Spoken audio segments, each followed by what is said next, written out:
It's always showtime at Eastern States Exposition, home of the Big E and 5 national dairy shows. As the Northeast's premier dairy facility since 1916 and a proud supporter of agriculture, we're dedicated to strengthening the industry and providing educational opportunities throughout the region and beyond.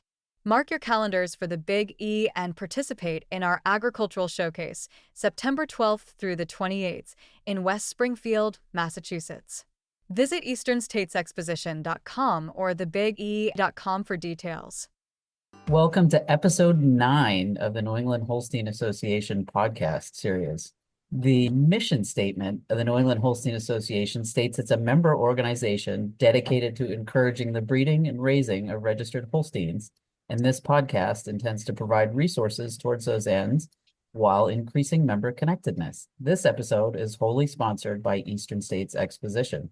I'm your host, Betsy Bullard of Regine Farms in Turner, Maine, and I am also the Area 1 Director for Holstein USA. Each of our podcasts is featured one or more members discussing timely topics from breeder perspectives, marketing activities, on-farm technologies, management strategies, the youth highlights, and numerous things in between. Just a reminder, guests do have homework for the episodes, naming an iconic New England cow and a personal cow icon, which could certainly be the same, whose story intertwines with their Holstein experience. For many years, New England Holstein activities have converged in West Springfield, Massachusetts in September for the Eastern States Exposition, the Big E, home of the Northeast Fall National Show. Join us today to learn more about the history of the exposition, the behind-the-scenes artistry that goes into making the world-class shows we all enjoy possible. Today's guest is Bonnie Burr. Bonnie's title is Assistant Director, Department Head at Yukon Extension.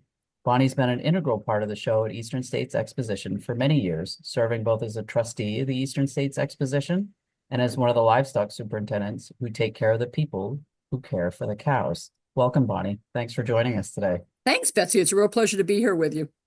Bonnie, can you tell us a little bit more about your New England roots, your current roles, and how that dovetails with your work at the exposition? And I think everybody's pretty excited to hear about what goes on behind the scenes to make it look so effortless once we're there as exhibitors and spectators.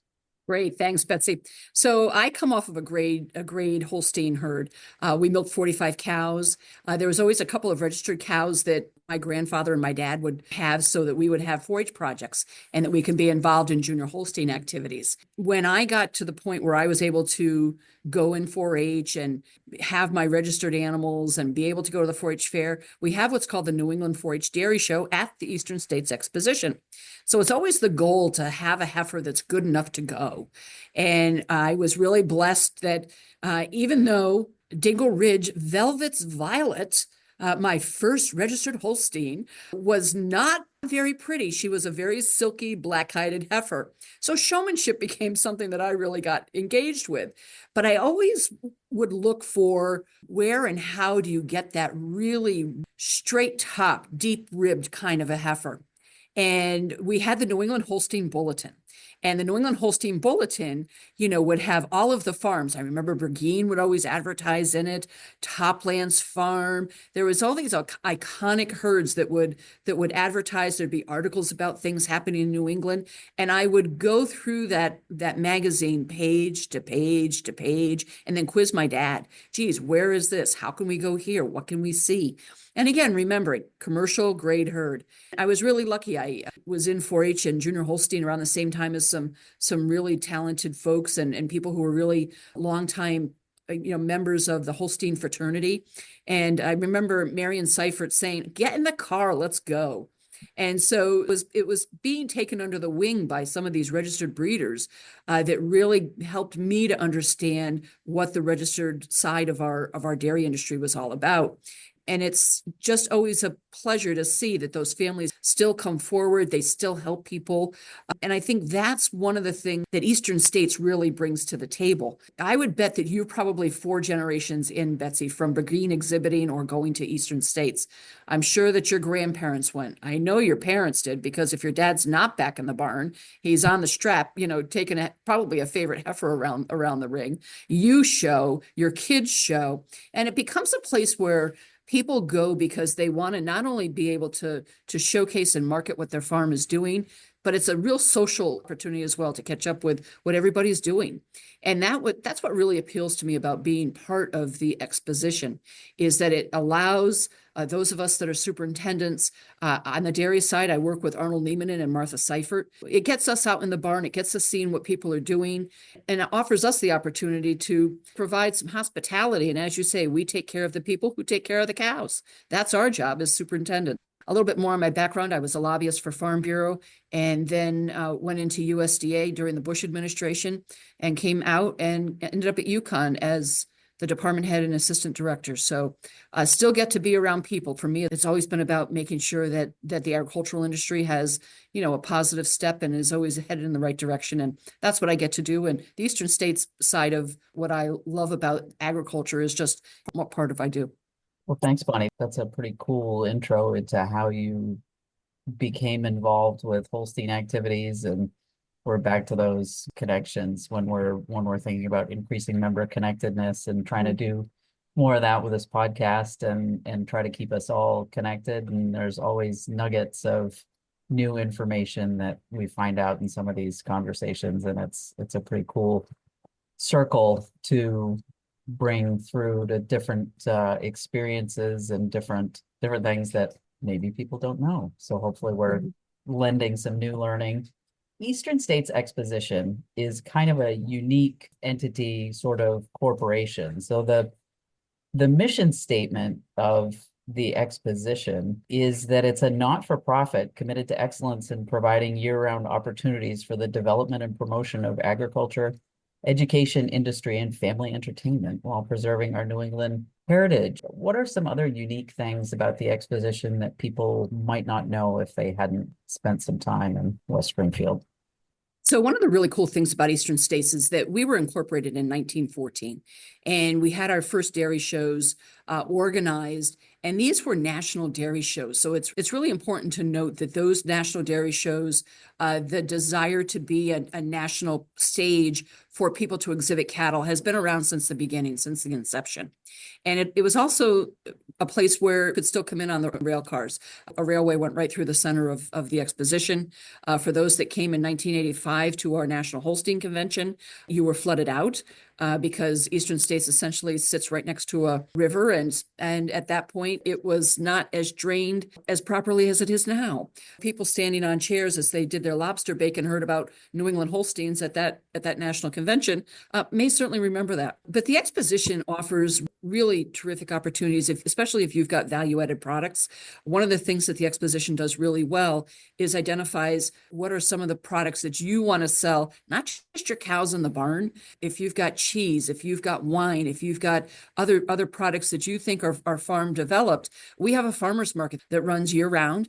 People can come in and put their products in the farmers market.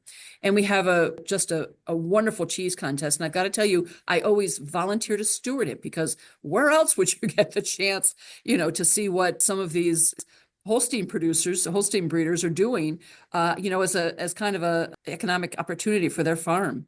And those value-added things provide exposure to the non-farm clients who are never going to buy a cow, but by gosh, they're going to go buy your ice cream, or they're going to buy your cheese. That's one of the things that we're really, really proud of. I think the other thing that we've done is during COVID, one of our local dairy co-ops, Agrimark Cabot, they make sure that their farmer members have the chance to purchase product to put in their own farm markets, their own personal farm markets. And because of how COVID had to be done, we staged and supported Agrimark. They have a butter plant just down the road from the Exposition. They came and they worked off of our docks. at the exposition, because it's all about community, and the community isn't just who lives in West Springfield or Massachusetts or New England, but it's also the business community. Again, our roots are really deeply embedded in business and industry in New England and the Northeast. And that was just one way that we could help out and ensure that farmers were being able to carry forward and do what they needed to do to get their farmers markets, which everybody during COVID wanted to come out and wanted that locally grown product. So Eastern States really does a good job in making sure that local product is available, not just local cows.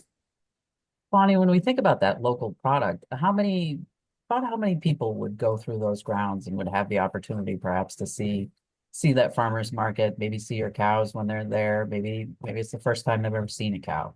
When we first started the Big E back in the 1914, 1915 era, they would have I think it was 3 to 4 days that they would have people on the grounds, and they would get 138,000 people spread out over that short time period. We get that in a day now. It's very typical on a sunny or cloudy, not raining, weekend. We will get 150,000 people that will come on Saturday and Sunday. When we have big name concerts that come in to our stage, you can add on to that number. And a lot of those people love to go through the barns and see what's in the barn. They may not walk in and look at 500 head of dairy animals that we have in our swings, but by gosh, they're going to come through and, take a visit and see what's happening. Our exhibitors are the best ambassadors we have, bar none. They answer questions. They're very patient. Somebody will say, do you mind if my child touches your cow? And it's like, okay, go pet the calf at the end, not the big cow here. That's not going to end well, but please go up and pet the calf. And so I think those are the experiences that people will remember, that when they go home, the kid might be excited that they went on the Ferris wheel and whatever rides they went on. But one of the things they're going to keep telling their friends is, I got to pet the cow. And so that's where when we talk about what we appreciate about our exhibitors, it's their ability to tell the dairy story.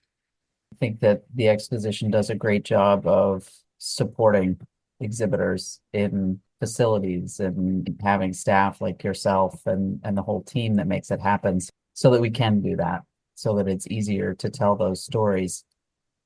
Tell me more about the work that goes on behind the scenes. You mentioned yourself and your other two superintendents, Arnie and Martha, and this all doesn't come together the couple days before the fair opens, I'm sure. What sort of a peek into behind the scenes can you give us? So I would say that the fair usually ends, on a Sunday. Our dairy shows start the week before the fair, and they run all the way through to the last Tuesday of the fair. And fair has expanded to 2 full weeks. Essentially, we're on the grounds for 3 weeks. We let our permanent office staff take a few days to recover and remember that they have a home to go to and, do 3 weeks worth of laundry.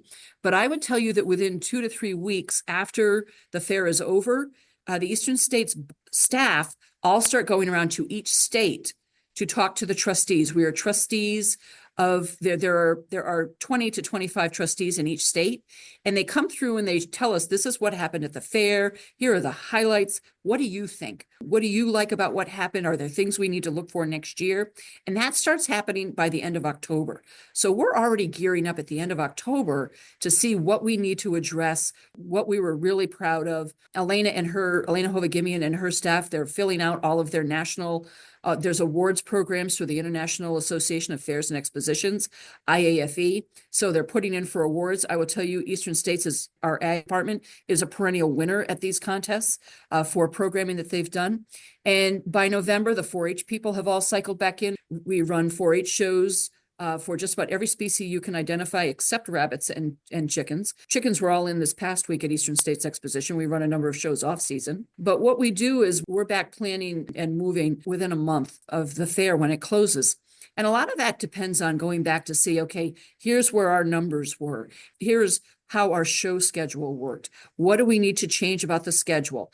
One of the things that we've identified multiple times is the fact that we've got a fabulous facility. We can put 500 head of cattle in what we call our side of the Mallory complex. But that number was based on when we didn't come with so much equipment that we need to run a quality show at this time. So where we used to say, okay, you can tie up 10 cows here and here's, another 10-foot space for your hay. Now we have clipping chutes, we have fans, we have the cages with blower for blowing air on animals. We have a lot more things that we take to the show to make sure that cow stays comfortable. And so we're having to look at how are we going to change the schedule around? How are we going to provide the best environment to bring these top cattle in around the Northeast region? And occasionally we'll get cattle that come in from Canada. So I think one of the things that we strive to do is we can't always make, the crowds go away or get the crowds out of the building and the facility, but we can do our best to see how we can do scheduling and give people the space that they need to have. We also have to accommodate a very engaged fire marshal. So the fire marshal gets to come in and he gets to say, okay, here's where your hay should go. Are all of your tents fire retardant? Are all the signs you put up fire retardant? And so we answer to the fire marshal. The police come through. We work with the police department. There's a multiple unit task force that gets together that has state, federal, local, regional EMS response that makes sure that they have easy access to get in and out of the fairgrounds should something happen. And so those are all things that we address. Where do we need the security cameras? Where do we need to make sure that there's access ways that are always open? And so these are things that again are behind the scenes. We go through the fair book. We have to check in with Holstein to say, have you added any classes this year? And that's just making sure all of our paperwork is up to date and ready to go in accordance with national show rules. We are very blessed that Holstein has designated we're the Northeast Fall National Show. And again, so we have to ensure that our exhibitors are showing under the guidelines prescribed by Holstein. And we do that for each of the breeds, whether they're a national show or not. It gives us the best opportunity to provide for a top-notch experience on showing your cattle and merchandising cattle, making sure you've got opportunities to further develop both your farm and how we develop the exposition. We also have some great off-fair shows that come in.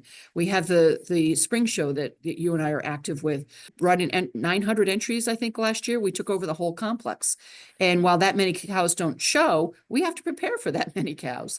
And so these are some of the things that the exposition really wants to see enhanced is how can our local breeders, how can our local farmers, local meaning regional, through the New England states, New York, New Jersey, Pennsylvania, how can they come into the exposition and have a really positive experience there? Whether we're running the show or one of our partner organizations is running the show, we're there to make sure that those cattle and the farm managers, the farm owners, just have a really positive experience. So there's nothing simple about all the different pieces that fit together. Not only is there fair specific activities, there's different levels of scrutiny from local and state as well. And that's without even touching on animal health, where we know that there are certainly lots of different layers of that for everyone to navigate to make sure that both our animals and our people remain safe and healthy. Bonnie, you mentioned again the Northeast Fall National Holstein Show, and going back to some of our initial comments around those 1914, 1915 original years of the exposition featuring some national shows. So has the Holstein Show always been a national show? No, it hasn't. We had national shows in the early years, and then we didn't chase down the designation. And then a group of us back in probably the late 1990s just said, you know what, it's time for this to be a national show again. And it was the New England breeders who really came together and said, we will support this. We will come out. We will make sure the numbers and the states, there has to be a certain number of animals, a certain number of states who participate. And our New England breeders just rallied around us and said, we're going to make this happen. They have been so generous in terms of helping us identify what goes into making a national show such a prestigious designation. And I think that's the beauty of when you talk about the connectedness that we try to do with New England Holstein. We talk with each other. We go to our meetings. We go to committees that we're active with. And that's where we're like, hey, are you going to come? Are there things that we need to know? Would you like to sponsor? I mean, one of the really cool things is, and it can be challenging sometimes, is our pool of sponsors is getting smaller and smaller as the dairy industry starts to compress. People that agree to step up and be sponsors are super generous with not only their funds, but their time. And that's, I think, one of the other parts of how we run the show is, we have somebody that brings in donuts at 6 o'clock in the morning. We have somebody that brings in breakfast sandwiches, the day of the show, the morning of the show. We have somebody else that will sponsor a dinner. Arnie and I and Martha all sponsor the midnight coffee pot. So when we close the office at 11 o'clock at night, the coffee pot and cookies goes out by the office. So the night men who come to support all of our farms, they deserve a little love too. So we take care of the people who take care of the cows, and our sponsors take care of us, and our breeders and our owners of our livestock are also just all come together and make this work.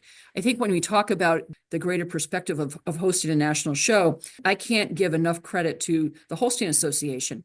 When we send out the entries and people go online and they put in the animal's name, sometimes they may get a number wrong, reg number wrong. Sometimes they may just regular name, not the full name. And we do put the full names of both the sire, the dam, and the cow in. We've got somebody, Scott Poitras, who does all of our entries and things like that. He just goes right into the Holstein database. He corrects things. And once we get a full lineup of who's in each class, we send that list of exhibitors and animals off to Holstein. And Holstein is, again, they go through it line by line and go, oh, you know what? That one's not a junior anymore. They put their wrong birth date down. And so those are the really helpful things for running what we hope to be as a top show. It's the support that we get from the Holstein Association in making sure that everything conforms to the standards that they expect. And again, I can't say enough thank yous to all of those that support us at Holstein. That's a great segue into just thinking of the sheer number of people on show day that it takes to make that run so smoothly, from people in the ring, whether it's Arnie or Martha or a combination thereof, and all the people at the desk checking and double checking placings, and some of our youth helpers that pass out ribbons and try to navigate those waters, as well as our folks from Holstein USA that join us and again make sure our information's accurate and make sure that we're running along smoothly. So those are just the faces that people see on show day.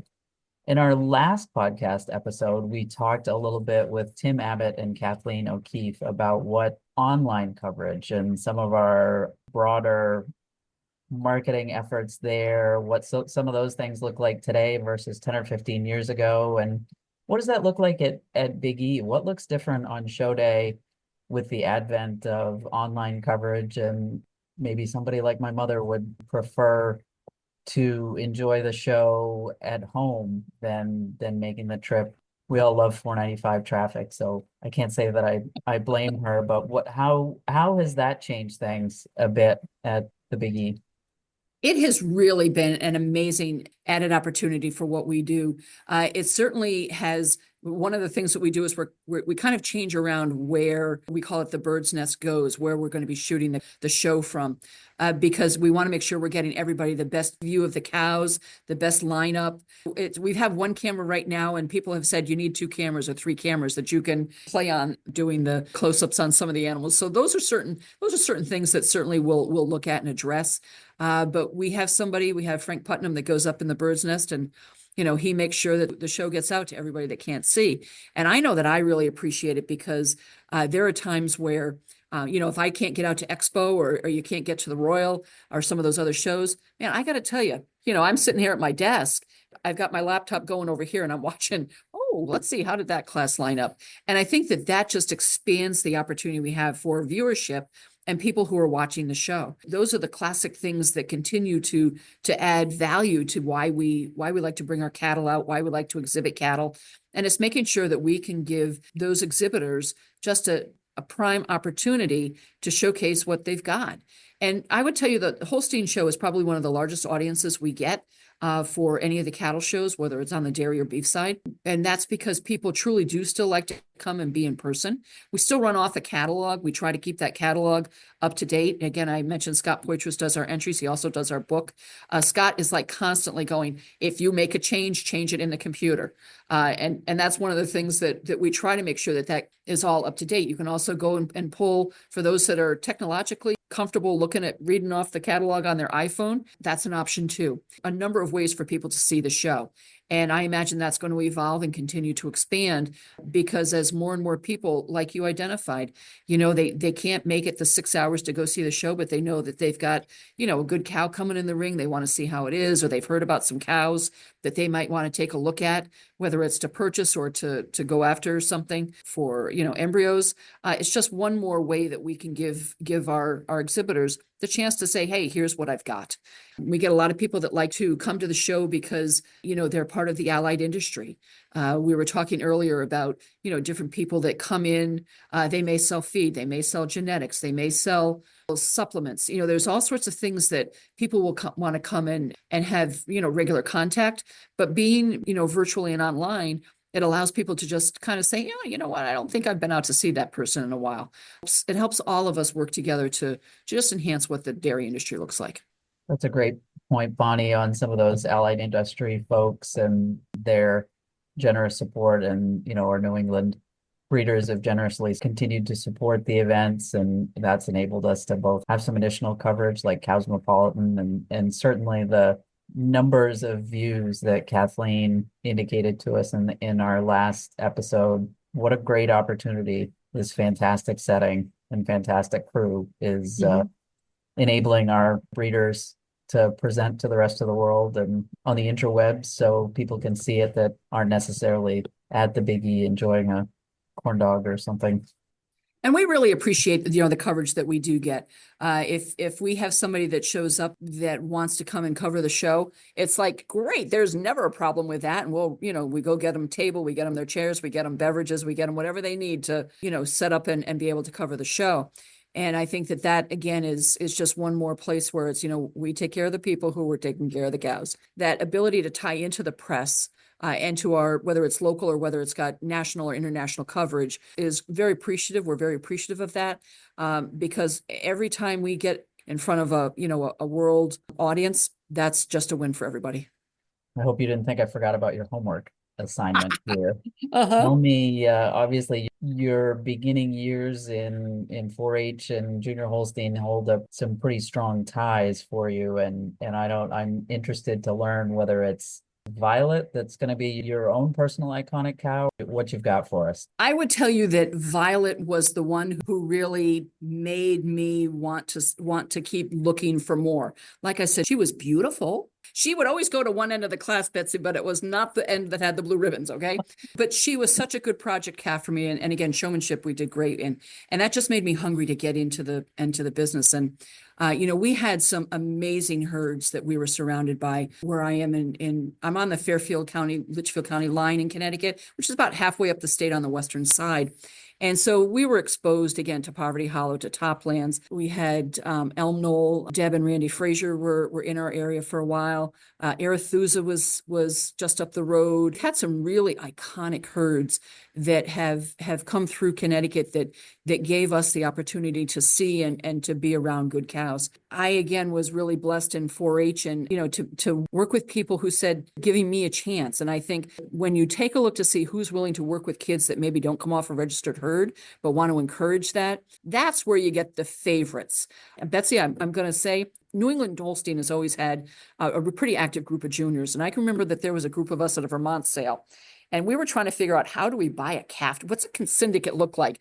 And I remember Mary Briggs going, oh, you know what? I think you guys should maybe you look at this calf, and maybe this is how you put your money together, and this is how you're going to keep her someplace. And your mom kind of walked us through, this is how you as teenagers start a syndicate.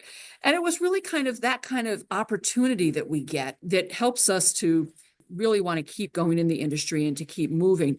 The favorite cows, I have favorite families. And it comes back, Bill and Rosalie Kiernan used to be in Shelton, Connecticut.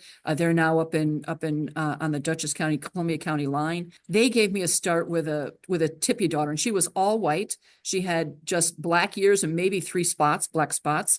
But she was the first calf that I ever purchased. The Tippy cow for us at our farm, we got out of milking cows right as she was starting to, was coming into freshen. And Bill and Rosalie just said, hey, you know what, put her down with our place and you can milk her here. But in payment, you're going to be coming in to clip cows. And so there was the bartering, instead of paying rent, for daily board, I clipped cows for a while for them. And whenever they classified or needed something done, run down. And that's how I was able to develop that cow. And she started our cow family that my sisters all used that cow family and had really, really good luck in showing in the show ring. And I think that those are the opportunities, is that when you find a registered dairy farm family that wants to see juniors succeed, and they let you have, not to take away from anything that you may have had at your grade herd, but when they give you the opportunity to get that good calf, that makes a difference. And I know your farm does that. I've seen how you brought young people through into the industry. And I think that those are classic cases of, this is how we go forward with what that favorite cow is. And there are certainly some amazing cows that have been in New England when you start thinking about when we had the investor animals, the investor herds. And I'm located 75 miles in New York City. So certainly the folks that came up when you could invest came prior to that. Our access to good cows was just amazing. And the Poverty Hollow Farm, Dan Lufkin, that was one of the first 4-H leasing programs in the country, probably 55 years ago would be my bet. He said to a group of kids in our county, some of them didn't even come from a farm. He said, I will give you the opportunity to come in and lease a calf if that's how you want to start seeing if the dairy industry is a place for you to go. Those are the opportunities that we take. And again, when you're exposed to really good cows, our 4-H'ers, when Arethusa was still, running a herd of cows, they would go in like, oh yeah, there's Veronica, there's, and just go walking down the barn. And, we've always had really easy access to go into Clark Woodmansey's. Maury Miller certainly let his herd be opened up. John Collins is another one that brings the kids in, gives them the chance to have the hands-on that a lot of these 4-H'ers are exploring careers, going on to work in genetics, working in feed and sales. And I think those are the things that being exposed to good cows, period, gives us the chance to explore. Thanks, Bonnie. That's a great reminder of just how unique many of our processes in New England are, to be reminded that one of the first leasing kinds of programs was right here in New England. And it's for all those reasons that you described. We have great young people in New England. Not all of them come from the same backgrounds. And between our leasing programs and looking in the barn at Big E and looking in the barn at Spring Show, I would say that those sorts of barter systems that you described with your tippy are alive and well when we look at the young people that are working with some of our strings. So what a fantastic way to wrap things up and remind us that we do have a pretty unique set of states here and a great place to showcase those animals and people at Eastern States Expo. Do want to remind folks, you can find this podcast wherever you enjoyed podcasts: Spotify, Apple Play, YouTube. Check out our New England Holstein website at nesholsteins.com for both the podcast and any information that you're interested in about New England Holsteins. Upcoming events include the Massachusetts Blue Ribbon Calf Sale, which, interestingly enough, is hosted March 15th right at the Eastern States Expo grounds. Thanks again for joining me today, Bonnie, and hope that our listeners get some interesting nuggets of information about Eastern States Expo and find themselves in September looking forward to either joining us in person or checking out some of the fantastic online coverage. Thanks, Betsy. I really appreciate the time to come and visit with you. And again, we're all family in New England and in the Northeast. So we look forward to seeing all of our guests at the fair for a multitude of programming. And thanks again for New England Holstein for doing the podcast, and to our sponsors. Thanks to Eastern States Expo for being our sponsor for today's episode. And stay warm out there. Maybe it'll be warm by the time this podcast airs.